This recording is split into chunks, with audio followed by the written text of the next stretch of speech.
श्री शिवाय नमस्तुभ्यम। आज सुनते प्रतीक मिश्रा जी के मुखारबिंद से 24 जून का उपाय। श्री शिवाय नमस्तुभ्यम। दोस्तों, जैसा कि आप सभी लोग जानते हैं कि 24 जून 2026 यानी बुधवार को पड़ रही है ज्येष्ठ मास की शुक्ल पक्ष दशमी तिथि। और दोस्तों, ये वह तिथि है जो ज्येष्ठ मास में पड़ने वाली सबसे बड़ी तिथि है, क्योंकि ये ज्येष्ठ मास में पड़ने वाली है और इसका बहुत ही बड़ा और विशेष महत्व होता है। पूज्य गुरु जी ने कहा है कि अगर कभी भी मौका लग जाए और ज्येष्ठ मास की दशमी तिथि बुधवार को पड़ जाए तो आप लोगों को 7 हरा दुर्वा का उपाय तो अवश्य ही करना चाहिए। इन दोनों का संयोग बहुत ही कम आता है। इसी के साथ में गुरुजी ने अपनी शिवपुराण कथा में बताया है कि इस दिन आपको 7 दुर्वा का उपाय तो आपको अवश्य ही करना चाहिए, क्योंकि ऐसा दिन पूरे साल में सिर्फ एक ही बार आता है। और दोस्तों, आप सभी लोग जानते हो कि बुधवार का अगर सबसे बड़ा उपाय है तो वह 7 हरा दुर्वा वाला उपाय है। तो दोस्तों, इस बुधवार दशमी तिथि के दिन आप लोगों को इस 7 हरा दुर्वा वाला उपाय को जरूर करना है। बहुत सारे लोग होंगे जिन लोगों ने इस उपाय को ना किया हो, मतलब पूरा साल निकल गया, उन्होंने किसी भी दिन इस 7 हरा दुर्वा वाला उपाय को ना किया हो। पर दोस्तों, आपके पास एक आखिरी मौका बचा हुआ है जो कि 24 जून के दिन है। तो इस दिन आप लोगों को इस वाले उपाय को जरूर कर लेना। भले ही आपने पूरे महीने भर इस उपाय को ना किया हो, पर अगर आपने इस ज्येष्ठ मास के बुधवार दशमी तिथि के दिन अगर इस वाले उपाय को कर लिया तो आपको इस उपाय को करने का वह फल मिलेगा जिसकी आपने कभी कल्पना भी नहीं करी होगी। इसीलिए आप लोग इस वाले उपाय को एक बार जरूर कर लेना है, ताकि आप लोगों के हाथ से ये मौका ना जा सके और आपको इस उपाय को करने का फल मिल सके। दोस्तों, ये उपाय पंडित जी ने अपनी अभी ही शिव महापुराण की कथा में बताया है, जिस उपाय को आज हम आपको बहुत अच्छे से समझाने वाले हैं। इस वीडियो को देखने के बाद इस उपाय को समझने के लिए आपको कोई और वीडियो को देखने की जरूरत नहीं पड़ेगी। तो चलिए दोस्तों, उपाय को शुरू करते हैं। देखिए, ये इस ज्येष्ठ मास के बुधवार दशमी तिथि के दिन ये इतना खास होता है, इतना महत्वपूर्ण होता है। देखा गया है कभी कभी बड़े बड़े पूजा पाठ अनुष्ठान से जो मनोकामना पूर्ण नहीं होते, वह ज्येष्ठ मास के दिन बुधवार दशमी तिथि के दिन एक छोटे से उपाय करने से ही आपकी मनोकामना पूर्ण हो जाती है। और बहुत सारे लोगों ने इस उपाय को किया भी है और उनको इस उपाय को करने का फल भी जरूर मिला है। अगर आप लोग भी इस उपाय को करना चाहते हैं तो आप इस उपाय को पहले अच्छे से समझ लेना, सुन लेना, उसके बाद करना। आपको इस उपाय का फल जरूर ही, और इस उपाय को कर लेने से आपके घर में चाहे किसी भी प्रकार की दुख और समस्या क्यों ना चल रही हो, आपको उसका कारण भी नहीं पता है कि भाई ये समस्या किस कारण से चल रही है, उसका कुछ भी कारण हो सकता है। जैसे ऐसे पितृदोष हो सकता है या किसी भी तरह का मंगल दोष भी हो सकता है। तो इस दिन आप लोगों को ये वाला उपाय कर लेना है।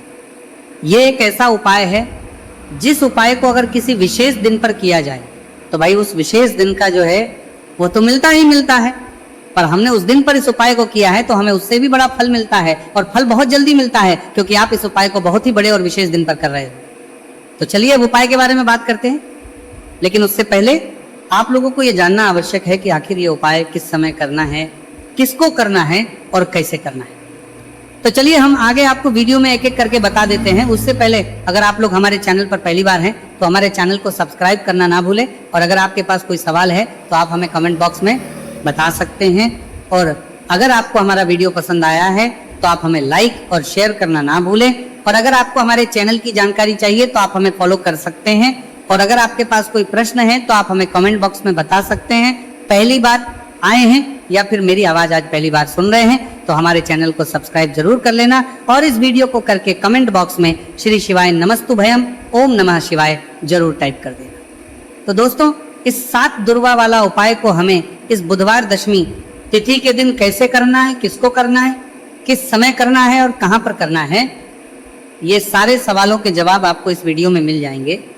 और जो ये वीडियो देखेगा भाई उसको 7 हरा दुर्वा वाला उपाय जरूर करना चाहिए, क्योंकि इस दिन 7 दुर्वा का भी बहुत ही बड़ा और विशेष महत्व होता है। और जब बात आ जाए हरा दुर्वा की तो यह सोने पर सुहागा वाली बात हो जाती है, और यह एक बहुत ही बड़ा उपाय हो जाता है इस बुधवार दशमी तिथि का। तो अब दोस्तों, इस 7 हरा दुर्वा वाला उपाय को आखिर करना किसको है, सबसे पहले हम लोग वो बात जान लेते हैं। तो देखो, घर की जो बड़ी माताएं बहनें होती हैं, उन माताओं बहनों में से कोई भी एक बड़ी माता बहन इस वाले उपाय को कर सकती है। और दोस्तों अगर आप चाहें तो अपने घर में से सभी सदस्यों भी इस उपाय को करवा सकते हैं। अगर किसी व्यक्ति की खुद की कोई मनोकामना है, खुद की कोई दुख और परेशानी है जो कि वह अपने लिए ही करना चाहता है, इस वाले उपाय को तो वह खुद अपने लिए भी कर सकता है। बाकी अगर कोई घर में से ऐसा है जो कि अपने पूरे घर परिवार की सुख और शांति के लिए यह वाला उपाय करना चाहता है, तो भाई वो भी कर सकता है, उसमें भी कोई दिक्कत वाली बात नहीं है। कहने का मतलब यह है कि इस उपाय को हर सदस्य भी कर सकता है, और पूरे घर परिवार के सदस्य के लिए घर की बड़ी माताओं बहनों में से कोई एक माता बहन भी कर सकती है। माताएं बहनें अगर घर में उपस्थित ना हो या वह ये वाला उपाय ना कर पा रही हो, तो फिर घर का कोई बड़ा सदस्य भी इस 7 हरा दूर्वा वाला उपाय को कर सकता है, चाहे फिर वो पुरुष ही क्यों ना हो, उसमें कोई भी दिक्कत वाली बात नहीं है। अब दोस्तों जो अगला प्रश्न निकल कर आता है वह ये आता है इसको लेकर कि आखिर इस उपाय को हमें किस समय करना है, सुबह के समय करना है कि शाम के समय करना है। तो देखो इस वाले उपाय को आप लोग सुबह के समय भी कर सकते हो और शाम के समय प्रदोष काल में भी कर सकते हो। अब अगर आप पूछो कि भाई सबसे उत्तम समय कौन सा रहेगा इस 7 हरा दूर्वा वाला उपाय को करने का, तो हम आपसे बस यही कहेंगे कि इस उपाय को आप सुबह के समय करेंगे तो ज्यादा बेहतर होगा। बाकी अगर प्रदोष काल के समय भी करेंगे तो भी अच्छा होगा, उसमें कोई भी दिक्कत वाली बात नहीं है। तो अब दोस्तों जो अगली सबसे बड़ी और महत्वपूर्ण बात आती है वो ये आती है कि सुबह अगर हम उपाय को करेंगे तो हमें कितने बजे से लेकर कितने बजे तक के बीच में करना है, और शाम के समय प्रदोष काल में करेंगे तो हमें कितने बजे से लेकर कितने बजे तक के बीच में करना है, बजे के बीच में करना है। तो देखो सुबह जितनी जल्दी हो सके आप उपाय को करने की कोशिश करना। बाकी अगर कारणवश लेट भी हो जाओ, थोड़ी देर भी हो जाए, तो 10 या 11 बजे तक भी आप उपाय कर लेना, पर 12 बजे से ज़्यादा देरी ना हो, ठीक है, इस बात का ध्यान रखना। उसके बाद में दोस्तों अगर शाम के समय प्रदोष काल की बात करें, प्रदोष काल का जो समय है होता है वो शाम के 6 बजे से शुरू हो जाता है। मतलब शाम के 6 बजे से लेकर शाम के 6 बजे से रात के 8 बजे के बीच का जो समय होता है, ये समय प्रदोष काल का समय होता है। तो इस उपाय को 7 या 8 बजे के बीच में भी कर सकते हो। मैं आप कभी भी इस वाले उपाय को कर सकते हो, उसमें कोई भी दिक्कत वाली बात नहीं है। तो ज्येष्ठ मास का महीना ही है जो आपको धन दौलत पुण्य दोनों ही देने वाला है। ज्येष्ठ मास के महीने में तुलसी का पूजन करके, श्री हरि विष्णु से जुड़े हुए कुछ उपाय करके आप अपने जीवन की निर्धनता, धन से जुड़ी समस्याएं, कर्ज से जुड़ी समस्याओं को हमेशा के लिए दूर कर सकते हैं। भगवान विष्णु को तुलसी अति प्रिय है, इसलिए उनकी पूजा में भी विशेष रूप से हम तुलसी का उपयोग करते हैं, और बिना तुलसी दल के, बिना तुलसी मैया के श्री हरि विष्णु की पूजा और उनका भोग दोनों ही अधूरे होते हैं। इसीलिए ज्येष्ठ मास के महीने में ऐसा उपाय आपको बताने वाले हैं जिसे करने से श्री हरि विष्णु की असीम कृपा आपको मिलेगी और माँ तुलसी से ऐसा आशीर्वाद मिलेगा, जीवन का हर दुख, हर कष्ट, गरीबी, निर्धनता, कर्जे से जुड़ी समस्याएं सब कुछ ही आपके जीवन से दूर हो जाएगा, और सुख, समृद्धि, धन, वैभव, ऐश्वर्य सब कुछ आपको अपने जीवन में आसानी से मिलने लगेगा। तो चलिए बात कर लेते हैं कि कौन सा उपाय है, तुलसी के पौधे में कौन सी चीज आपको रखनी है और इस उपाय को किस समय करना है।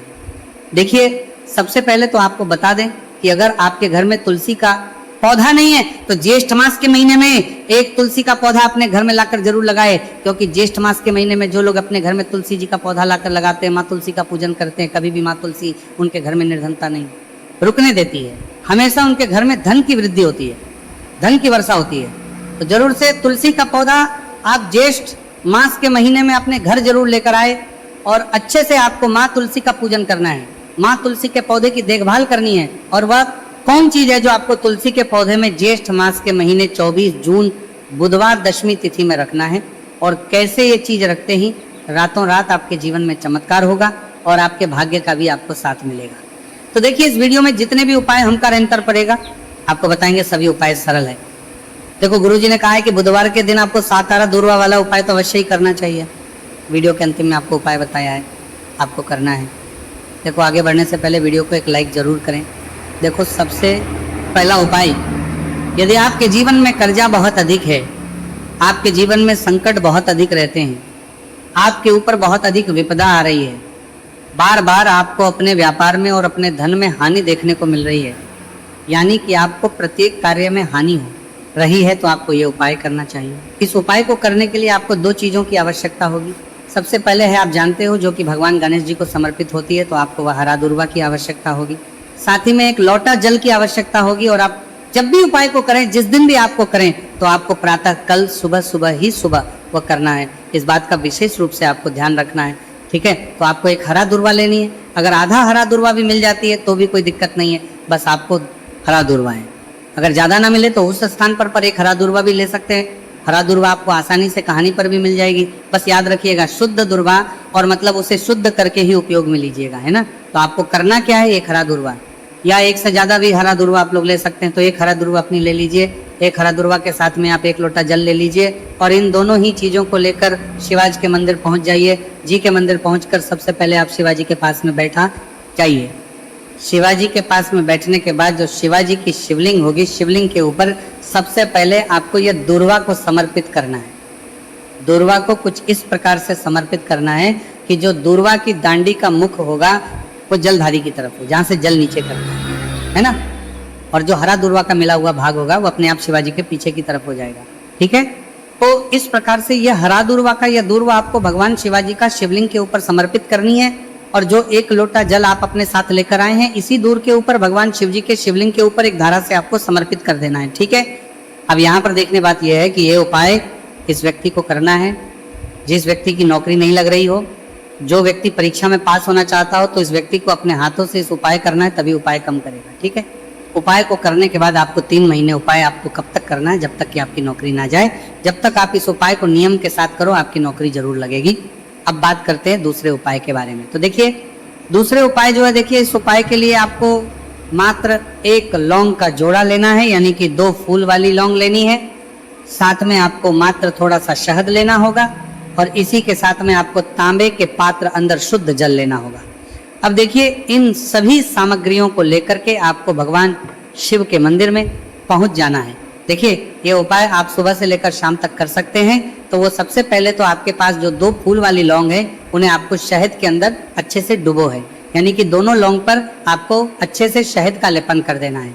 अब आपको जो आपके पास 1 लोटा जल है, सबसे पहले तो उसे शिवलिंग पर धीरे धीरे समर्पित करना है और श्री शिवाय नमस्तुभयम इसका जाप करते हुए समर्पित कर देना है। अब आपके पास जो 2 फूल वाली लौंग है शहद से, उसे आपको शिवलिंग पर अर्पित करना है और आपको प्रार्थना करनी है कि जीवन में जो रोग की स्थिति है वह समाप्त हो, जीवन के जो संकट और समस्याएं हैं वह सभी समाप्त हो, जीवन से जो कर्ज की समस्या है वह समाप्त हो। इस प्रकार से प्रार्थना करते हुए ये जो 2 फूल वाली लौंग ही शहद संयुक्त इस आपको शिवलिंग पर अर्पित कर देनी है। आपकी जो भी समस्या होगी इस बुधवार के दिन अवश्य ही समाप्त हो जाएगी। तो इस प्रकार से आपको पहला उपाय करना है। अब हम बात कर लेते हैं दूसरे उपाय के बारे में। देखिए, ये उपाय आपके लिए सर्वश्रेष्ठ होने वाला है। देखिए, इस उपाय के लिए आपको चाहिए होंगे 5 हरा मूंग के दाने, और मूंग के दाने कहीं से भी खंडित नहीं होने चाहिए, इस बात का ध्यान रखें। और इसी के साथ में आपको एक तांबे के पात्र के अंदर अपने घर से शुद्ध जल 1 लोटा जल ले लेना है। अब दोस्तों, इन सभी सामग्रियों को लेकर के आपको सीधे पहुंच जाना है भगवान शिव के मंदिर में। देखिए, इस उपाय को भी आप सुबह भी कर सकते हैं और शाम के समय में भी कर सकते हैं। देखिए, भगवान शिव के मंदिर में पहुंचने के बाद आपके पास जो 5 हरे मूंग हैं, उनमें से पहला जो हरा मूंग है, आपको शिवलिंग के सामने जो नंदी महाराज होते हैं और उनका जो पैर उठा हुआ होता है, वहां पर आपको पहला हरा मूंग समर्पित करते हैं और आपको श्री शिवाय नमस्तुभयम इसका जाप कर लेना है। फिर आपको दूसरा हरा मूंग लेना है और शिवलिंग पर जो श्री गणेश जी वाला स्थान होता है, वहां पर आपको ये दूसरा हरा मूंग समर्पित कर देना है, यानी कि शिवलिंग के सीधे तरफ आपको ये दूसरा हरा मूंग समर्पित करना है। और फिर आपको ओम गण गणपते नमः या फिर ओम श्री गणेशाय नमः इसका जाप कर लेना है। तीसरा हरा मूंग का दाना आपको भगवान शिव की सबसे प्रिय पुत्री माता अशोक सुंदरी वाले स्थान पर समर्पित करना। शिवलिंग की जो जलाधारी होती है, जहां से जल बह करके आता है, उसी जलाधारी के बीच में जो कहीं कहीं उठी हुई लाइन होती है सांप की आकृति के रूप में, वहीं पर आपको तीसरा हरा मूंग समर्पित करना है और फिर आपको ओम नमः शिवाय इसका जाप कर लेना है। अब दोस्तों, चौथा जो हरा मूंग है उसे आपको भगवान कार्तिकेय जी का जो स्थान होता है शिवलिंग पर, वहां पर आपको ये चौथा हरा मूंग का दाना समर्पित कर देना है और आप ओम नमः शिवाय इसका जाप कर देना है, लेना है। अब दोस्तों, आपके पास जो 5वां और अंतिम हरा मूंग बचा हुआ है, उससे आपको उससे जल के पात्र के अंदर डाल देना है और इस हरे मूंग से युक्त जल से आपको भगवान शिव के शिवलिंग का अभिषेक कर देना है। जल आपको बिल्कुल धीरे धीरे समर्पित करते जाना है और लगातार आपको शिव महापुराण के मूल श्री शिवाय नमस्तु भयम इसका जाप करते रहना है। फिर आपको शिवलिंग के आगे बैठकर, यदि आप अपने बच्चों के लिए ये उपाय कर रहे हैं, यदि आप अपने बच्चों की बुद्धि ज्ञान और विवेक के लिए उपाय कर रहे हैं, तो उसके लिए आपको प्रार्थना कर लेनी है। या फिर व्यापार में वृद्धि करने के लिए ये उपाय कर रहे हैं तो उसकी कामना करते हुए आपको प्रार्थना कर लेनी है। या फिर अपनी नौकरी के लिए कर रहे हैं, या फिर अपने इंटरव्यू के लिए, या फिर धन की प्राप्ति के लिए कर रहे हैं, जिस भी कामना के लिए आप उपाय कर रहे हैं उसे परिपूर्ण करने के आपको महादेव से प्रार्थना कर लेनी है। और फिर आपको वापस अपने घर आ जाना है। पूज्य गुरु जी ने कहा है कि जो भी व्यक्ति इस उपाय को कर लेता है तो यकीन मानिए आपके जीवन की जो सारे संकट, कष्ट और बाधाएं ही वो सभी समाप्त होंगे। अब हम बात करते हैं अगले उपाय की। इस उपाय के लिए आपको एक दीपक लेना है। दीपक आप मिट्टी का भी ले सकते हैं और शुद्ध आटा मढ़कर उसका दीपक भी आप तैयार कर सकते हैं। अंदर गोल बाती का प्रयोग करना है और दीपक के अंदर आपको शुद्ध घी का प्रयोग करना है। इसी के साथ में आपको मात्र एक फूल वाली लौंग लेनी होगी। अब ये एक दीपक और एक फूल वाली लौंग लेकर के सीधा आपको पहुंचना होगा बरगद के वृक्ष के। वहां पर देखिए, सबसे पहले तो आपके पास जो एक फूल वाली लौंग है उससे आपको बरगद के वृक्ष की जड़ में समर्पित करना है। देखिए, अगर आपके जीवन में कोई भी बड़ा संकट आने वाला है, कोई बड़ा कष्ट आने वाला है, तो वो इस उपाय के माध्यम से दूर होने वाला है। महादेव की विशेष कृपा रहेगी कि जो भी संकट आपके जीवन में आने वाला होगा वो भी दूर हो जाएगा। तो आपको एक लौंग समर्पित करनी है बरगद के वृक्ष की जड़ में, और वहीं पर आपको जो है गोल बाती वाला दीपक जो आप लेकर के गए हैं उससे भी वहां पर प्रज्वलित कर देना है वटकेश्वर महादेव का स्मरण करते हुए। देखिए, जब भी आपको जीवन में इस साल लगने लगे कि आपके जीवन में कुछ भी अच्छा नहीं चल रहा है, तब भी आपको इस उपाय करना है। तो इस प्रकार से आपको यह उपाय करना है। अब हम जान लेते हैं चौथे विशेष उपाय के बारे में। देखें, यदि आपके विवाह में, शादी में कोई भी समस्या आ रही है, यदि आपका जो कर्ज है वो दिन पर दिन बढ़ते ही जा रहा है, तो आपको ये चमत्कारी उपाय करना चाहिए। कोई भी समस्या अगर जीवन में है तो उसे दूर करने के लिए आपको ये उपाय करना चाहिए। मंगल दोष से जुड़ी हुई समस्या भी है तब आपको ये उपाय करना चाहिए। देखिए, इस उपाय के लिए आपको एक तांबे के पात्र के अंदर अपने घर से शुद्ध जल लेना है और इसी के साथ में आपको एक चुटकी लाल चंदन लेना होगा। अब आपको क्या करना है कि जो लाल चंदन आपने लिया है उसे आपको उससे जल के पात्र के अंदर डाल देना है और यह जल जो है आपको लाल चंदन से युक्त तैयार कर लेना है। और यह लाल चंदन से युक्त जल आपको भगवान शिव के मंदिर में लेकर के पहुंचना है। लेकिन उपाय भी आप सुबह से लेकर के शाम तक कर सकते हैं। अब दोस्तों, ये जो लाल चंदन से युक्त जल है इससे आपको भगवान शिव के शिवलिंग पर धीरे धीरे अर्पित कर देना है और आपको लगातार श्री शिवाय नमस्तु भयम इसका जाप करते रहना है। देखिए, यदि आपके जीवन में विवाह से जूही समस्या चल रही है तो आपको मंगलेश्वर महादेव का स्मरण करना है, और जीवन में अधिक कर्ज की समस्या है तो आपको आर्यन मुक्तेश्वर महादेव का स्मरण करना है। देखना, एक दिन आपकी सब तरह की समस्या जल्दी ही समाप्त हो जाएगी। तो इस प्रकार से आपको ये चौथा उपाय करना है। अब हम जान लेते हैं। तो दोस्तों,